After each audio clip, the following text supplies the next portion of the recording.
Good morning संग मैंने जय जगन्नाथ हृदय समस्त को साईराम आज मिनी ब्लॉग को स्वागत करुच्ची मु ऋतु। तो फ्रेंड्स चा सकाळ बहुत सारा भल पाइबा आशा करें आपण मान भी बहुत सारा भल पाइबा एवं गुरुजन मान मोर प्रणाम। सकाळु सकाळु चा कप रु भिडियोटी स्टार्ट करी।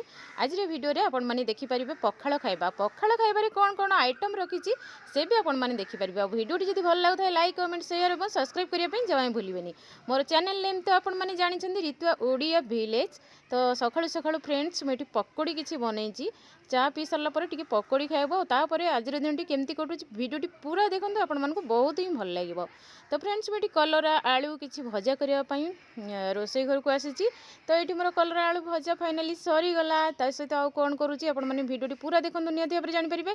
तो फ्रेंड्स ये बासी जाइए माछ खाइबा आपण मानक भल लगे ना एमती खरा हो फ्रेंड्स। तो पखाळ भात रे माछ खाइबा क्या भल न लगे।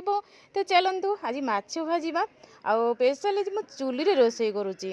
तो चुली रे आज रोसई करने को कहीं इच्छा है तो भाविली आज एत गोटे आइटम अच्छी गैस आ चुली दीटा जाक ऑन कर दीटा जाक सब किसी शेष करदेवी फटाफट। तो ये मोर भजा होगला कलरा आलू भजा सहित माछ भजा आउटी कौन कर देखु।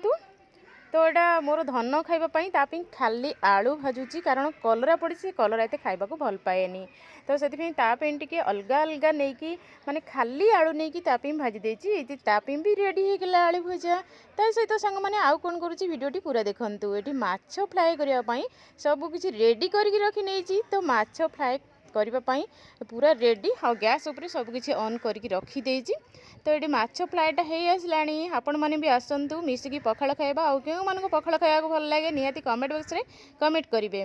चलते ताले बाड़ी नवा पखाळ खाइबा पखाळ भजा सबकि पूरा रेडी हो जाए। आसतु मिसिकी पखाळ खाइबा ढेर सारा मजा मस्ती करवा। आज भिडियोटी भल लगे लाइक कमेंट शेयर करेंगे। रोची thank you so much love you all bye bye.